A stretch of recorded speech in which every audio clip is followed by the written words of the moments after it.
the first of this year's ICSI public lectures, something we do each year. The Institute for Critical Social Inquiry is an attempt to do these week-long campus intensive seminars, and we have these public lectures as part of them.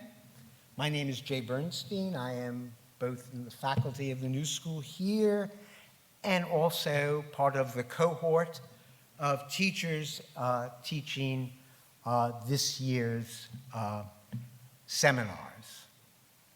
And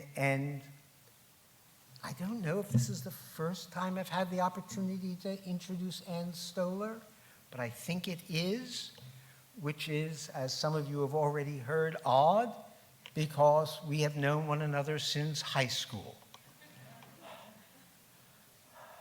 She is one of my dearest friends, dearest colleagues, and also one of the intellectuals who I most admire in the world.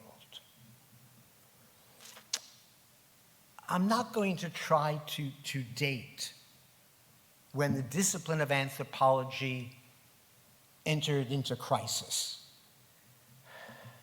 But I know that throughout most of my adult life, anthropology has not only sought to redefine itself, but its collective radical reflections on what is at stake in providing an account of other societies, other practices, other modes of living, have made anthropology the most radically reflexive of all the humane social studies. It questions again and again and again what we can demand from the empirical study of social lives. And for the past 30 years or so, who's counting? Ann Stoler's books and articles have been at the leading edge of rethinking, reimagining, reconfiguring, and remaking the very idea of anthropological inquiry. Beginning with her startling, simultaneous critique and appropriation of Foucault in Race and the Education of Desire, Foucault's History of Sexuality in the Colonial Order, and also evident throughout all her writings. Stoler has insisted that anthropology engage in how its history is non-detachable from the history of colonialism, and hence becoming an endlessly disturbing voice tracing what colonialism was and how it continues to inscribe again and again our present. She has brought to anthropological thought an account of intimacy and affect that were unimagined previously. She has insisted that other anthropology be an historical enterprise, that the archives are an essential anthropological site. And I note that just this past week, a new volume of her essays has appeared. Interior Frontiers, Essays on the Entrails of Inequality. Amongst the people who blurbed this book are Bernard Harcourt, who says the following: Stoler shines a necessary spotlight on the softer, blurrier, and perhaps even more pernicious forms of erasure that undergird the divisions that govern our lives and value today. a sentence that Anne should have written. It sounds like her. I think he's imitating her. Patricia Williams says, interior frontiers shed a brilliant light on the subtleties of social line drawing. Stoll delivers a searing indictment of our greatest contemporary paradox, the democratization of human inequality. It's more than a pleasure for me to introduce my dear, dear friend Anne Stoller talking on weaponizing the senses, on the denigrations in code. Annie.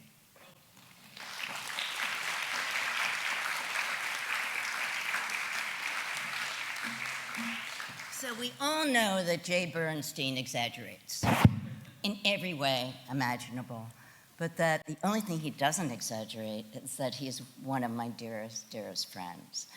And the blurbs, too, are from people who I've worked with from so many years, Etienne Balibar, Bernard Harcourt, Patricia Williams. I mean, that's what we do.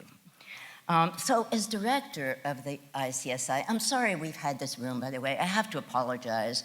It is enormous. We couldn't get a smaller room. We knew we needed a smaller room. COVID has really diminished how many people, I mean, lots of people sign up, but then people don't come, right? So it's sort of the nature of the beast right now. So as director of the ICSI, I can't very reasonably say thank you for having me. Though I can say thank you for being here. And thank you, Jay, for your always cherished words, but it's true, he's never introduced me before. I often wonder if all of those of my seasoned generation at some point find, with surprise, embarrassment, resignation, or uncompromising and persistent determination, that in one form or another, we/they have pursued the same subject, rethought the same question, and have obsessed over the same problematic or quandary or conceptual abyss, and continue to be caught by the unavailable. That is, as Raymond Williams would call it, that unavailability, or ineffable situations, conditioning violence, or seemingly innocuous or banal things, as relentless scavengers with varied failure and success. The paths are never linear, nor affectively charged in the same way. Sometimes we pursue them in a sort of hesitant mode, or an anxious one, at times firmly asserted, but most generative when teetering on a precarious edge. As of that cohort, I find a return to the politics of knowledge, how knowledge is assembled, how it's used, how it's abused, and what we pursuance, and those whose practices we attempt to decipher, those we write about, are constrained or enabled by what we imagine power to constitute and knowledge to be. Folded within these queries is another tenacious one: why sentiment and affective life are imagined to be such recessive elements in the making of knowledge, virtually banned from epistemology, right? And political acuity, when centuries of political elites and their commentators have told us otherwise. That project of pursuing this, as Richard Bernstein, our own philosopher at the NSSR, has stated, of concepts, they put demands on us. I see that as a demand to identify the underside of power and privilege, how each are inscribed in feelings and flesh, in the sensibilities, imaginaries, and material conditions that produce and secure those inequalities. So what I thought I'd talk about today is, in part, some of it will be familiar to some of those in my seminar, and off a section, very small section, of the book that Jay just mentioned, Interior Frontiers, which for me is an effort to navigate what I call the shadows and shadow zones of democratic polities, considering how imperial features are folded through illiberal liberal orders, where racial inequalities and inequities thicken in the borderlands of interior frontiers. And sometimes those frontiers, or the lines that define the contours of belonging and not belonging, are porous. Often they're fixed and firm. For those on the wrong side of the fabulated division, as we know, Satya Hartman just loves the term fabulated, right? Of the fabulated division between inside and out, entry requirements can be opaque, neither verbal nor even visible. Illegibilities are secured in code. The sites of inequity are disparate. The sensibilities that produce and sustain those inequities are as well.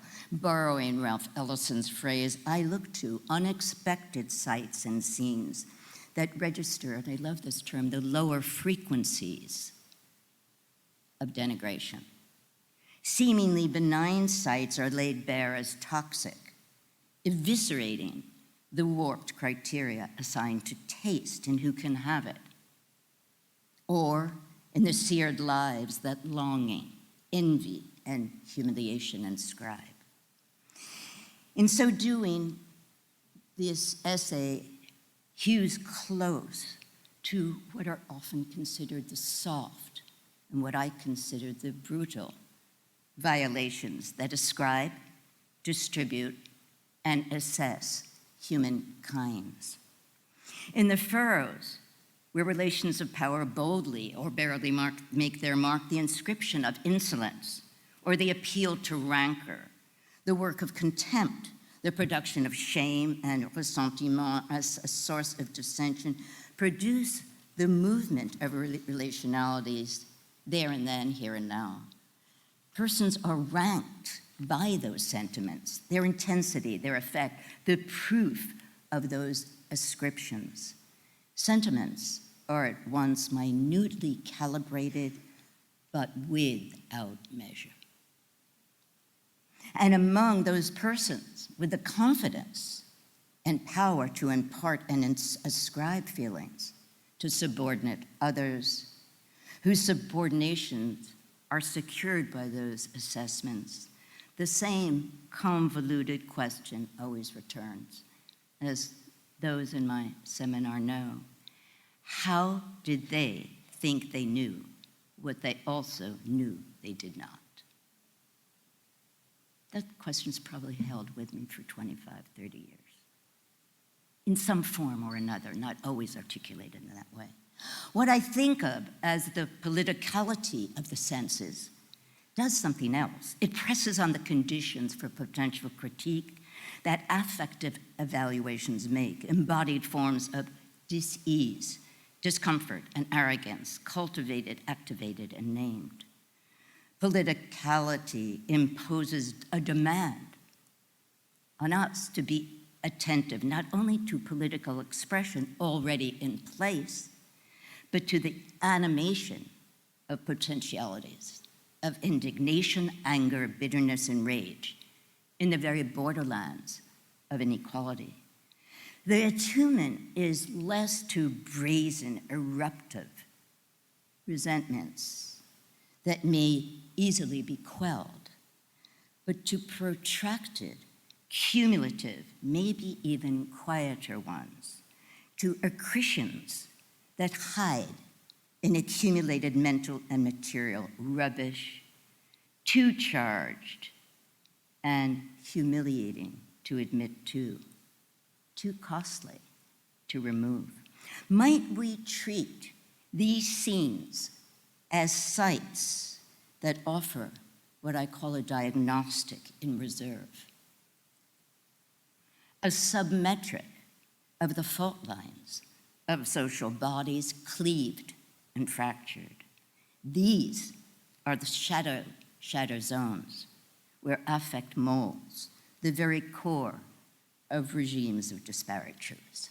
So, Aimé César's manifesto, non to humiliation, no to humiliation, opens with his first day at the elite high school lycée Saussure in Port-au-Prince. It's 1924. He's 12 years old, the only non-white at the school and proud for being accepted. But in fact, he's not accepted at all. Entering the courtyard, he's accosted by the blonde-haired son of a béguet, what Martinicans call the despised, ensconced, white colonial planters, military, and French elite, who taunts him by asking, "What are you doing here, boy? Mon petit, little one. Are you watching our book bags for us?" He saw from my reaction that I didn't understand, and the others noticed it as well. "Ah, I'm sure of it," says the béguet son. "We were sent a guardian to watch our bags." In the guise of a smile, a grimace drew itself on his peach-colored lips. The others giggled. They couldn't let it go. The French teacher only watched. The provocateur adjusted his impeccable jacket over his white shirt, head straight, looking toward our prof. He slipped very low with cool composure, sang-froid, that suffocated me. "It's fine that he watches our bags," says the béguet's son, "but still he should be wearing decent pants." This rice sack that comes to his knees embarrassed me. You know what I mean. Let's get together and buy him some pants, some real pants. César's rendering, so many decades later, seems burned into his flesh. He says, "I thought my legs would collapse under my weight. None of this matters, because it was clear I was the black païen in service." Thus the attacks. It was the racial war. The most predictable, a practicing sport for all. I had let down my guard, as usual. I've always wondered about that term when he says as usual. Did he always let down his guard? So the blow hit me with exceptional violence. Everything became ugly in and around me. A city that blacklists you because of your skin color is an ugly city, hideously ugly. Interior frontiers find sustenance in measured dispositions, calibrated exclusions, porosities sealed, leakages rapidly repaired.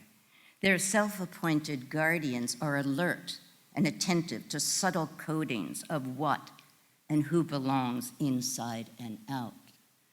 Gossamer borders can mark slits of distinction more finely than piled stone.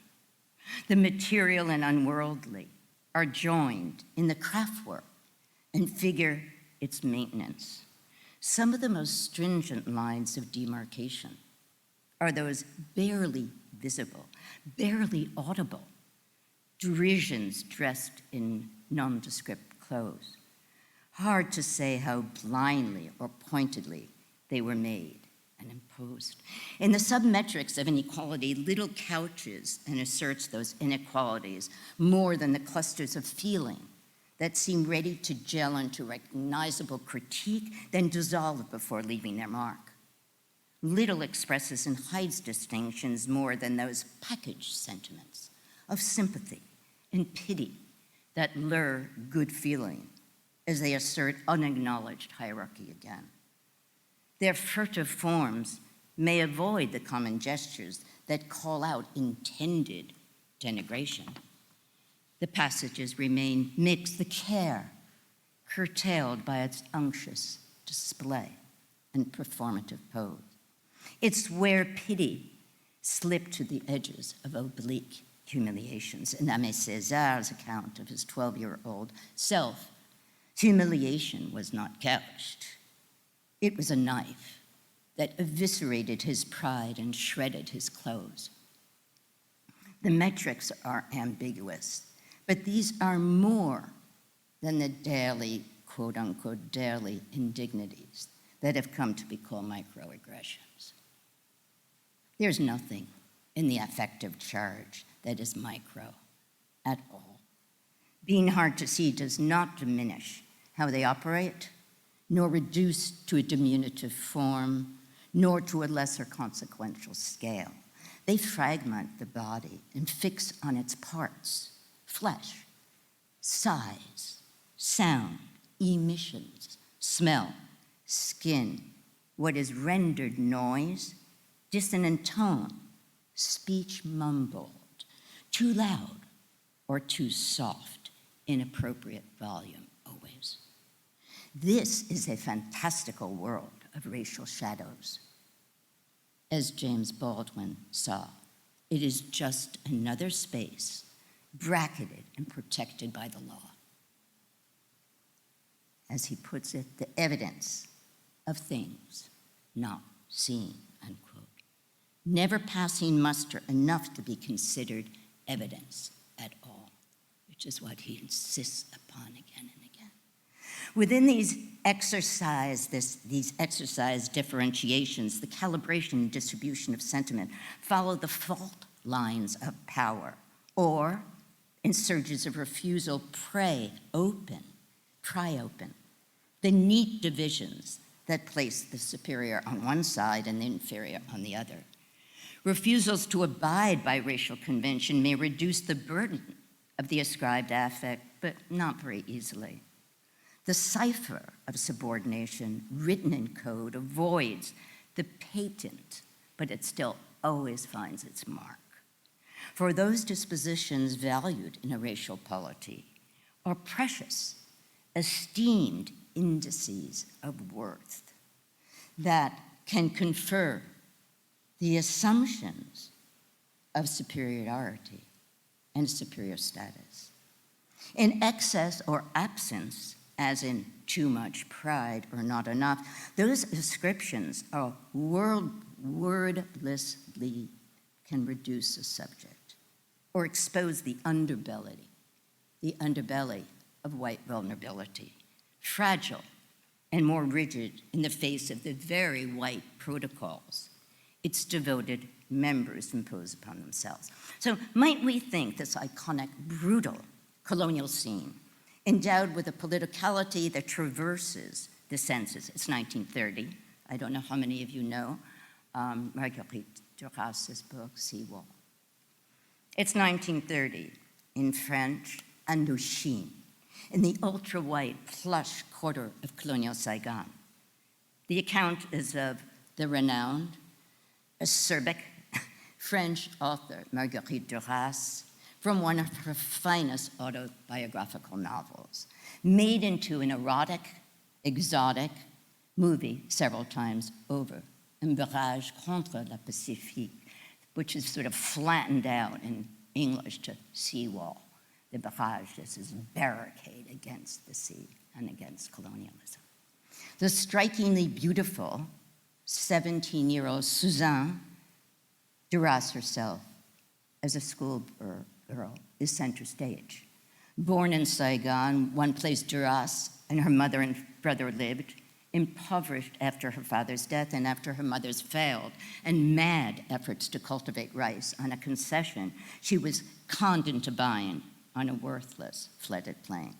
Well, the account and the affect are raw. The writing spare, so that it's content and form that I'm looking at here and how they work together, right? The deluge of emotions and sentiments mercilessly bared. It's 5 o'clock in the evening in colonial Saigon, on the high street, an avenue with a row of plush cafes reserved only for white river barons and other well-heeled and high-ranking military and colonial administrators. There they took their coveted places for late afternoon drinks and repose. Suzanne is staying at the second rate, hotel down the road, run by her mother's acquaintance, who suggests she strike out on her own. Tense relation between mother and daughter. And take her first walk, alone in the latter's borrowed clothes. The exquisite, poorly dressed Suzanne climbs to the fashionable high street, turns into colonial passion play. The trial is short, the suffering hideous, the death imagined. White heads turn, smiles of pity follow her. As Duress writes, she says she's a stray, a wayward, out of place. She did not know, she says Duress, that a rigid order reigned there, and that the categories of the inhabitants were so differentiated that you were lost if you could not manage to be classified in one of them, unquote. She passes by them, pretending not to see their smirks. No word spoken to her, shunned for not having enough pride to know she should not display herself at 5 o'clock in a man's straw hat and tattered evening dress. She is mocked for having too much pride to imagine she could do so unscathed.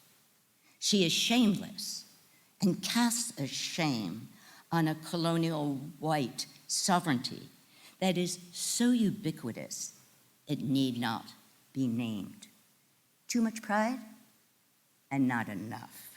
Hate, shame, derision, and white arrogance draw the affective contours of an unspoken racialized politics so potent it needs no speech, just a din and derisive glare. Duress writes that the girl imperceptibly, insensiblement, realizes that she is and looks utterly ridiculous. It's a strange use of the word, insensible, imperceptibly, because in fact, nothing she realizes is imperceptible, rather hyper-visible, a visceral sensory assault. The sound of whispers, the smell of their expensive perfume, when clusters of coiffed women pass, the unfathomable comfort each show in belonging on that street and in that dress. And her own ugly, disreputable image is played out in her head. She knows how they see her. Elegant High Street is a place to be seen, with nowhere to hide. Pity and disdain descend on her body and mesh. She's asked herself which of the ridiculous things about her are the worst. Duress writes, because she knows it too well, because she's lived it. She says, her shame mounts steadily. She hated herself, everyone, and everything. The dress too short and too tight. The straw hat, no one had one like that. The hair, no one wore it like that. But this was nothing.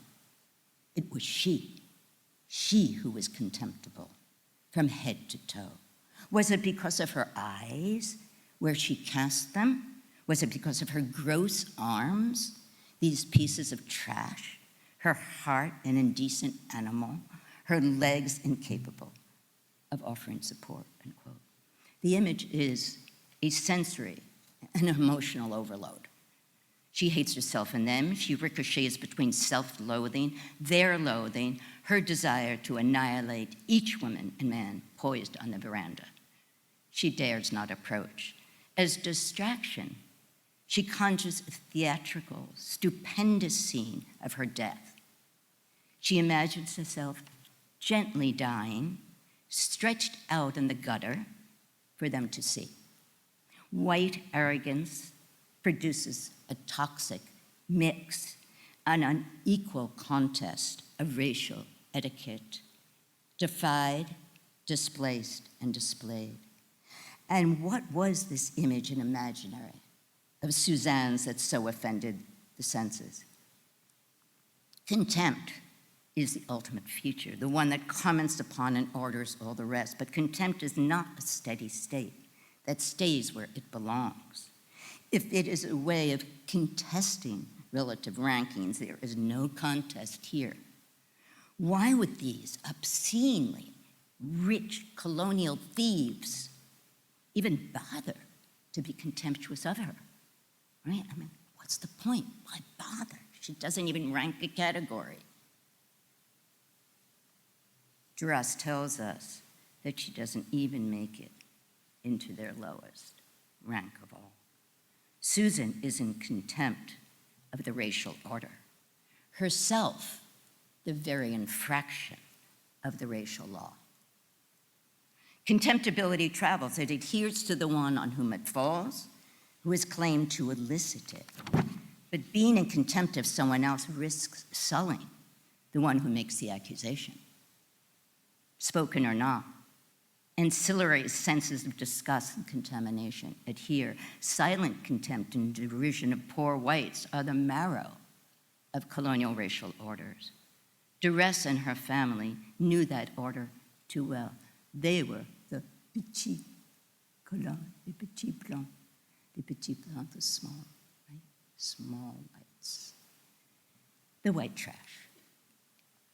Silent contempt and derision of poor whites, as I said, are the marrow. Duress and her family knew it well. The potency of contempt derives in part from its mobility, but also from the multiple affective forms into which it plays. It's at once an emotional stance and a cultivated sentiment, both visceral and of the senses. For Suzanne, it does not dissipate with distance. It clings to her skin, her body and movements, not letting go. It's embodied a violent story. Contempt exceeds definitional limits and delineations. Can we say then that there is a politicality, as I've set out what politicality is, in this affective scene to which Duress has bear witness? Is it in what she stirs in us, the readers? Is that where its politicality lies? Or what it awakens in Suzanne, whose mortification produces a new knowledge of the racial regimes in which she did not know even that she was submerged? Or is the politicality one of Duress's own private reserve as a devoted member of the Communist Party, animating her disgust, moving her to write with a ferocity, a viciousness about and against colonialisms, writ large and small, and which the party absolutely avoided. The French Communist Party didn't go near colonialism. It's why Etienne Balibar actually resigned from the Communist Party. As we know, a study of the emotions need not and might better not start with an emotion or a sentiment at all. Sometimes the actual conceptual work draws from attention to conditions of being and becoming that induce and animate affective responses, neither necessarily nor intrinsically associated with them.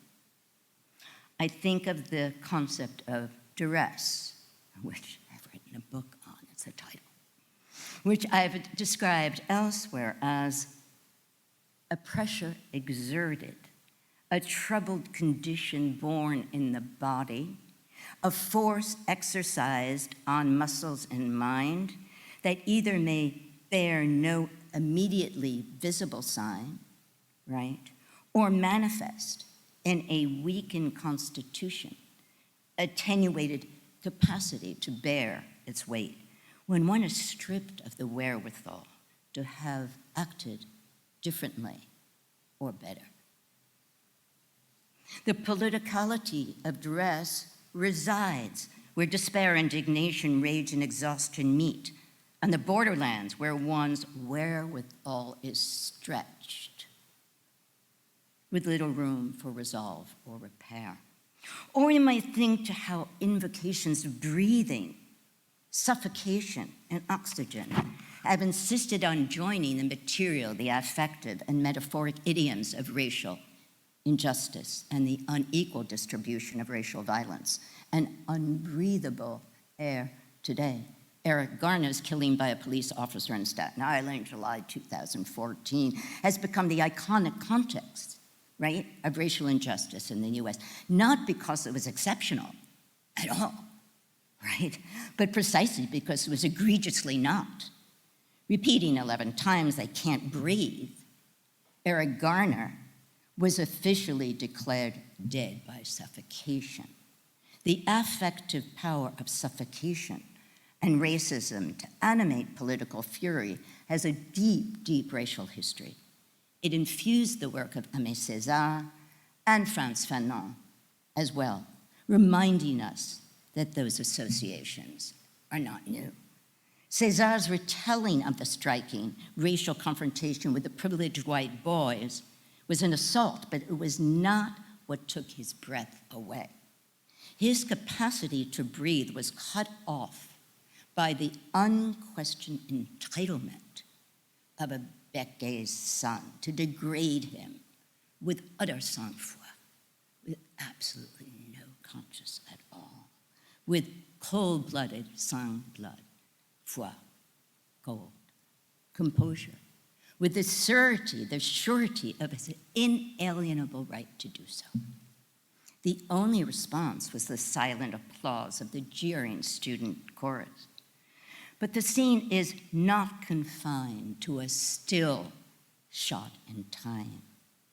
It is a political unfolding, a scene of that, almost a birthing of a will to say no for always to humiliation, is what César argues years and years later.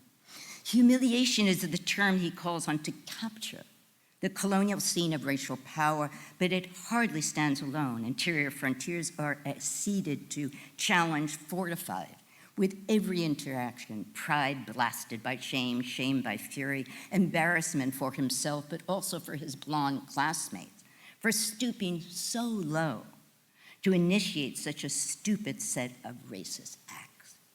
Hierarchies of color and status saturate every move the schoolboys make. White on white, mulatto on white, petit bourgeois blacks parading before the former two, bent on whitening their speech, their gestures, and the very emotions, acutely attuned to this dense, defiling space of politicized affect. César vows his liberation. Achille Mbembe's persistent focus, very recently, an amazing set of lectures he gave at the VIT, on the formulations of breathing and suffocation in Fanon's work, make ever more sense of the latter's concept work, political force on volcanic writing. Fanon's political attention to respiration calls out a right and a demand to breathe, not racially rationed. It's a prescient attention to what Fanon called the social metabolisms, right, that colonialisms affect, the life forces they work to cut short and can only curtail. How fundamental the passions the political and power figure in the arts of governance had been often far better understood, and this was what's so extraordinary in a way, by those thinking that alchemy in earlier centuries than our own. Political interlocutors from Machiavelli, Spinoza, Hume, Locke have looked to the passions as a political pharmacon, right? One set of passions, said Bacon, Spinoza, and Hume, a cure for another, less desired. And the poison that fueled tyrannical power and illiberal rage. But our landscape has seen, I've written a lot about this history of this extraordinary discrepancy between what we take, right, to be about governance and what most people took to be it before. Right now, in our landscape, an anthropologist easily can declare, not me, with no caveat, power is a matter of the senses. Just like that. Doesn't have to justify it. That's what we know now, right? We are now in the throes of dissatisfaction with the limited ways used to describe the radical inequities in which some are forced to live. The politics of emotion and the senses are being called upon to do new work. As Sarah Ahmad writes, pain is involved in the production of unequal affects. Remorse, shame, fear, humiliation are sites of pressure, pressing with uneven intensity on some more than others. When, where, and by whom sentiments are expressed are occasions when relations of power are performed and put to the test. Some expressions seem submerged in affective registers we barely know how to name. Jim Scott draws on the term infra-politics for what he called the creative subterfuges of the disenfranchised. But we might think here to tap another subjacent vein of that term. Infra-politics could also describe those conditions in which the political saturates intimacies, draws envy into the political fray, or irritability, as Jan Nagai reminds us that Aristotle did, as one of anger's excesses. Infra-politics could give expression to relations of power that call into question the less visible sites not immediately identified with a high-definition lens. Sentience, sensibility, sentiments constitute foundational features of regimes of truth. That's just right there. Sometimes acknowledged, more often not. These are grids of sensibility on which trust is meted out, sincerity is intuited, real remorse is put to the test, death sentences are conferred, durations of imprisonment are determined, innocence is restored, and guilt is assigned to its proper person and quarters. Those who have studied the logos and pathos of endowed dominance have good reason to target the assessment of feeling, imputed feeling, anticipated sentiments, and unruly passions as the font of racial, colonial politics. Hovering in the corridors of the visible and unseen, the palpable and recessed, these are what Foucault called about sexuality, dense transfer points of power, where gradations of affordance and access to privilege and resources are subject to intricately crafted calculations. The thought here is not of the high crescendo of emotional performance designed for public attention of the defunct Trump, wished he really was defunct, or Geert Wilders, or Bolsonaro's outraged denials of climate destruction, or Marine Le Pen's bid for mainstream French favor, which he might have, unfortunately. Rather, one might turn to the painful quiet of lowercase sentiments at lower frequencies that act as judgments of a different intensity, a promise of hidden knowledge, be that of violent intent or moral character. Relational measures of worth. Attending then to the political force of affect locates specific techniques of governance and sites of their making. Sensibility and sentiment are now outside the conceptual framing of politics, but rather as the very ballast of political concept formation. The point is a crucial conceptual and a methodological one. I take sentiments to be relational measures of comparative worth and value. They instantiate prior relations of unequal worth, but more importantly, they are productive of those assignments. Some affective dispositions stand out as those that designate who is high and low more forcefully than others. Impertinence, shame, disgust, contempt to some of the normative work. They mark who should not act subordinate to whom and who is eligible to transgress that normative assignment without a word. They mark who is affectively beholden and who is not, tapping into unspoken breaches of social and sexual contract, transgressions, hidden costs. They demarcate who can pity and who can be pitied with a requisite distance, affirming safety for the pitying, as Luc Boltanski argues in The Politics of Pity. Hannah Arendt was equally condemning. For her, a loquacious pity secures its heartfelt and contemptuous grammar. It's a relational measure that sentiments install, a form of appraisal and deliberative assessment. Politically, this deliberative, we have 5 minutes left and I'm only 2/3 of the way through. We'll stop anywhere.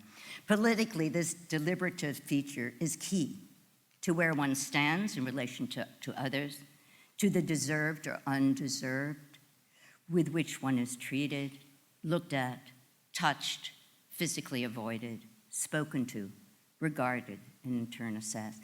It's hard to miss a new appreciation that they are a font of judgment. And it's a new appreciation, but it's not a new fact. I mean, it's already there in Aristotle. He's already arguing that anger is a judgment, right? Being undeserving to have that kind of being treated that way. This is Robert Solomon in the 80s, far before people started sort of resuscitating the notion of judgment. His understanding of that relationship has encouraged that move, but still there are features of his insight that I think go unmarked. For one, he reminds us that judgment and emotion do not enjoy a one-to-one correspondence. I mean, that's really pretty profound because a lot of people imagine that anger is judgment, this emotion is that.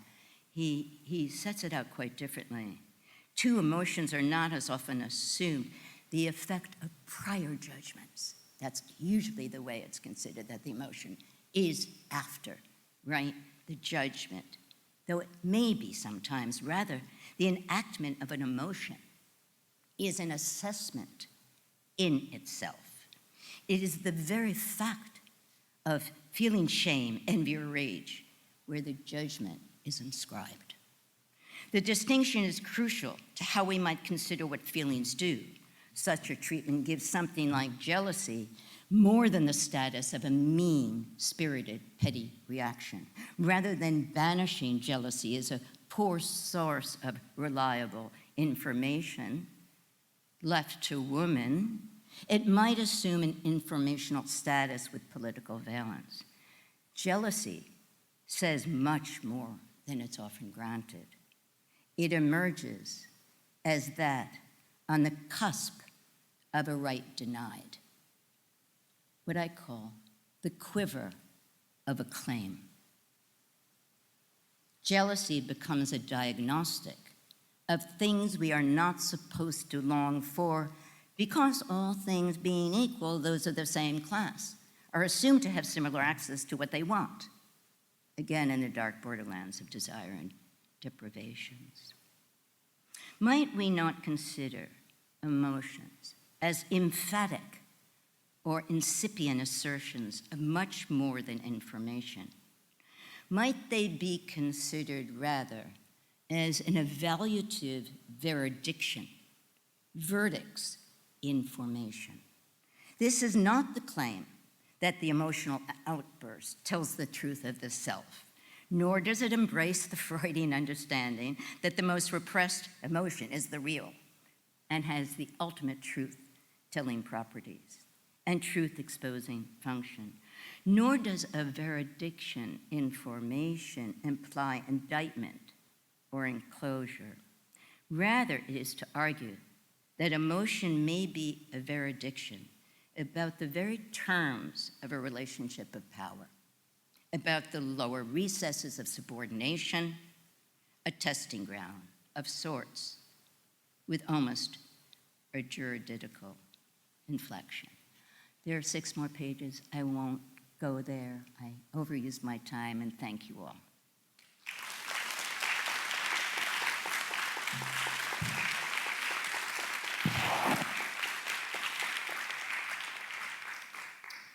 So, if there are any questions, any comments,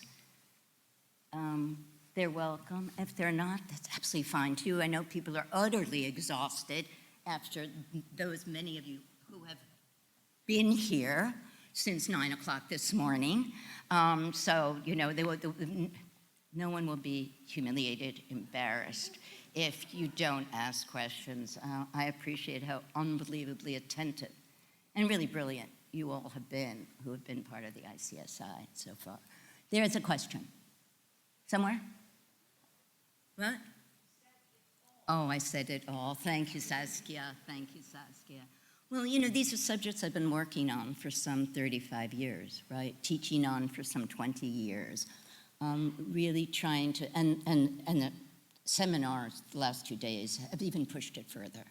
I mean, that's what's so extraordinary about watching people work together and say more and get more and understand more than they ever did working alone, right? We don't have that many occasions to be collective. But a question or leaving? No question. Oh, okay. I have a question about methodology. And so I'm very curious about how you approach the incredibly complex topics that you're involved in. So anything that you have to say about that. Just, you know, let me count the ways, right? Or the ways in which I get stuck, right? So I began working on affect through legal documents, colonial legal documents. And one of them was about, and some of you know the story, but I have to repeat it here because that's where it came from, was on the criteria, the legal criteria for having European equivalents if you were a quote-unquote indigene, a native. And one of the criteria was that you should not feel at home, the host, in a native milieu, and you should feel very much the host in a European one. Well, I was totally you were to feel that way. How was that possibly in a legal context being evaluated? Who was doing the evaluation? Why was feeling in a legal document, and it was utterly impossible to know the criteria by which it wasn't just linguistic proficiency, it was something about the way you moved, comportment. So starting off in that space, I started really attending everywhere in the Dutch archives to the moments in which feeling was even mentioned, barely, but also when it wasn't, when there was tension inside the archives of somebody saying that they thought they knew something, but someone else said they thought they did not. So the sort of epistemology of sentiment has been crucial to me, the epistemology of knowledge. How do people know what they think they know? I'd say that was the question. If you asked me for decades what I've thought, how do people imagine they know? And what happens when they know they don't? And then I'm looking at governance. I'm looking at authority, right? And the question turns back on us. How do we think we know what we know, and what criteria do we use for it, right? That set of questions. So what I've told, I'm sorry to repeat for some of you who are in my seminar, but I think of a conceptual methodology always. You're asking, how do I do it? Or what do I do, or what do I struggle with? That there's no such thing as methodology. It is not already conceptual. That there's no way of asking a question, right, unless you're already considering what the concepts you're employing are foreclosing or not, or what they're opening. And I see that very much in Saskia's work, asking about the conceptualizations we bring and that get hardened and still and unused. And then Jay and I work on this fantastic journal, Political Concepts, a critical lexicon, which demands that kind of attention and attunement to the tenor of what you're reading to the sensorium that it activates, but it's through race that so much of my work has been formulated. Smell, touch, fear of contagion. I taught a course with Patricia Williams on contagion right before COVID. It's all about. I mean, my partner works on children, and he's done an amazing paper, and I don't know how many of you know this expression if you're not a native speaker, cooties. You know what cooties are? That if you sat there and I don't like who you are, I can't sit there after you left. It's contaminated. It's already matter out of place, as Mary Douglas would call it. It's absolutely not allowable. And so not looking only for feeling, but for those registers in which feeling is being played with but not actually articulated, which is why Raymond Williams' work has been so crucial to all my work for so long. So, you know, we all have our kind of those expressions that just sit up there for us. And it's his definition of structures of feeling, which lots of people use, but not the particular part of it that I've often employed, which is that it is those things which are beyond semantic availability. That is the emergent that he was constantly looking for, not those where it's already congealed into ideology, but that space of the inchoate and the emergent. So what I'm trying to say in a very long way are these are like the things that I go through when I'm trying to understand, how do you even know emotion? Do we even know anything? I mean, isn't it a conceit to imagine that we know another person's mind? And you know, there's a whole huge field of cognitive psychology called theory of mind, that how do you know another mind? How do people even assume? So that first time in 1987 for me, when I read this document, you know, what chutzpah, you know, to imagine they could know another mind and how they feel at home. And I started to understand that this was actually a part of governance itself, that this was not ancillary, this was not an exception, this was not outside of it, but actually constitutive of dividing us and them. Is that helpful at all?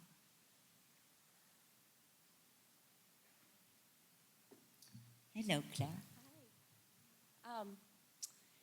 I want to go back to the epistemology of sentiment and ask you to comment on... Would you put your thing down a little so I'm sure I hear you? Yeah, is this better?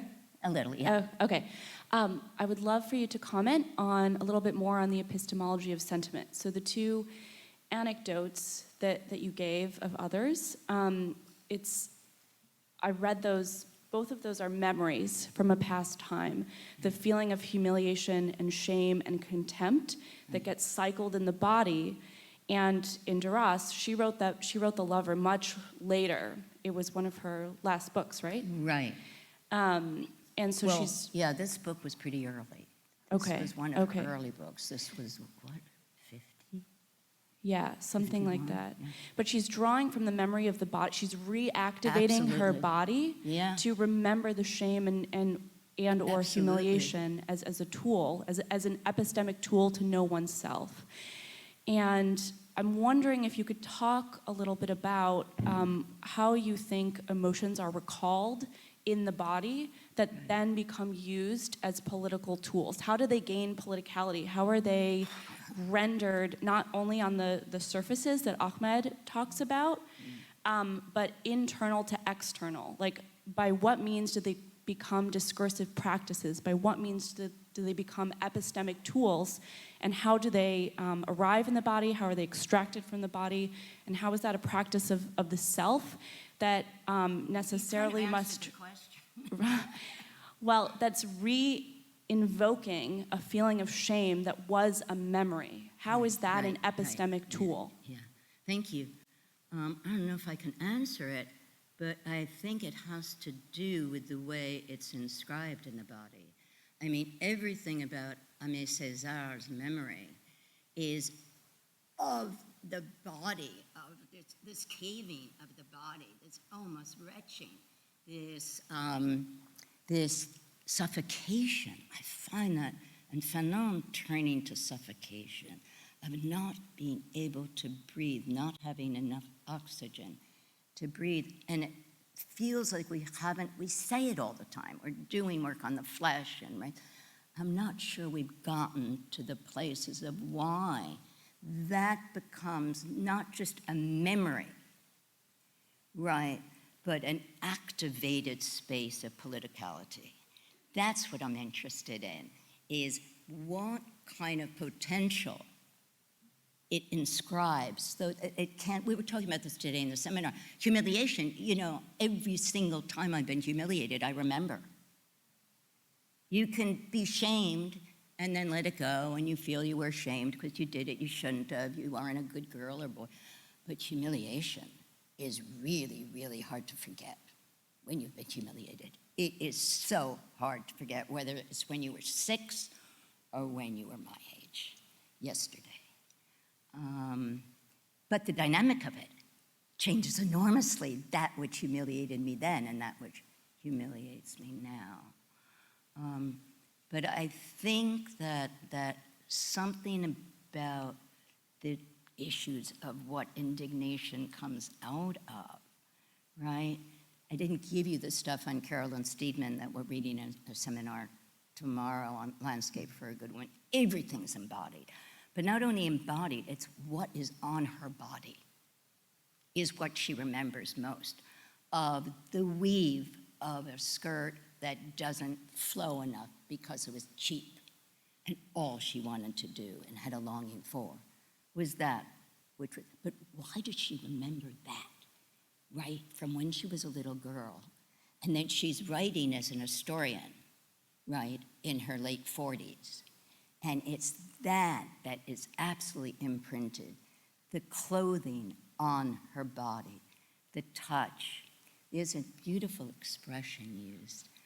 It comes off Henri Bergson's work by a fantastic young philosopher, Alia El-Saji. And she uses this phrase that I remain blown away with. She says, the past is the present's very lining. The lining that there's no thing between them.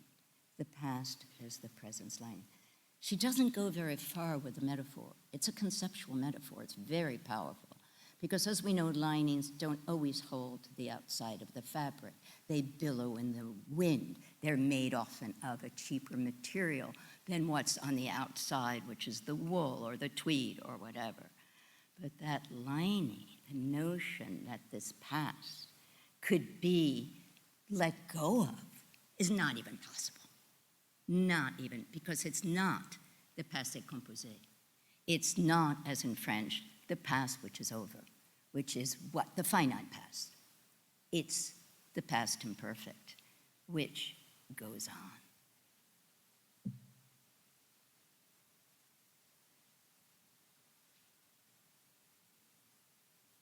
Please, please.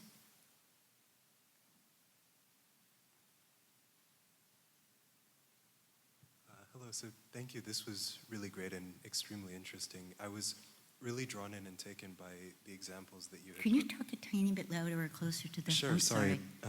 It's because there's so much reverberation back on the. Yeah. I was really interested in some of the examples that you were describing of these people who are able to narrate and put into language the kind of affective experiences that they've been subjected to as a result of a kind of discrimination. And I was just wondering about your thoughts on affective experiences that are decisive, but that remain unwritten. Somehow, That remain what? Unwritten. That somehow the person Right. experiencing it cannot put it into language, and so it becomes kind of sedimented. Somehow it's not representable, and even if it were articulable, then there are questions about how others would receive it. I was Yeah. interested in in this notion of what are When what, it's not verbal, yeah, you're or asking it. yeah, I guess, or even sort of what are the conditions of possibility for an affective experience to be representable in language? Precisely because so many times I feel like people walk away from these encounters and they just feel uncomfortable, but they might not be able to precisely articulate why. Yeah, sorry. That's a great question. I didn't give a part of this essay on remorse and remorselessness. And I'm looking at what happens to prisoners in courtrooms, that remorse and remorseless, these are not opposites of one another. To be remorseless is embodied, totally embodied, in the sense that it's a rejection of a particular kind of order, but it's identified and evaluated, all by not anything verbal, by how the person moves and where their eyes are, how their body is. And I think of that as a space in which a kind of, and I call it this in the end of the essay, a kind of parousia, a fearless truth, which is how in ancient Greek you talked about truth. That somehow in not speaking back to the court, they refused its moral indictment, right, of remorselessness. I am going to remain without remorse. I am not going to play the game, the juridical game and the Christian Judeo game of remorse. And something about that scene, really, I don't know if it exactly addresses, I mean, clearly a whole bunch of historians right now are trying to write that kind of non-verbalized history, right? And that which actually can kill you. I mean, Jean Emery, right? I mean, Jay knows so well Jean Emery. You know, he expresses it in writing and then he commits suicide, right? Of the level of ressentiment that he holds on to. I don't know if the most important part of what he has to say is not what he says, but what he does. I really don't. I mean, everyone says it's the book. I don't know. I think it might be the suicide a few years later. But thank you, and I'm working, I'm trying to get there.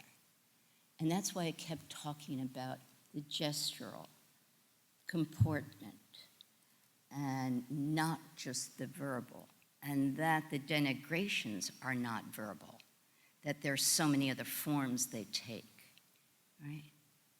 Thank you. Thank you very much.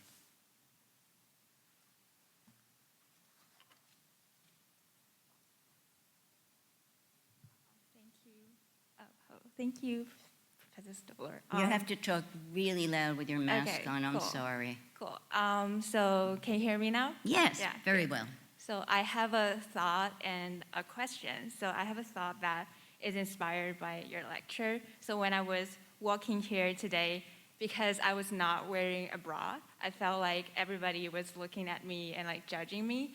But so like I felt very uneasy. But I was thinking like, why did I feel that way when I know that like nobody is gonna arrest me for, you know, not wearing a bra?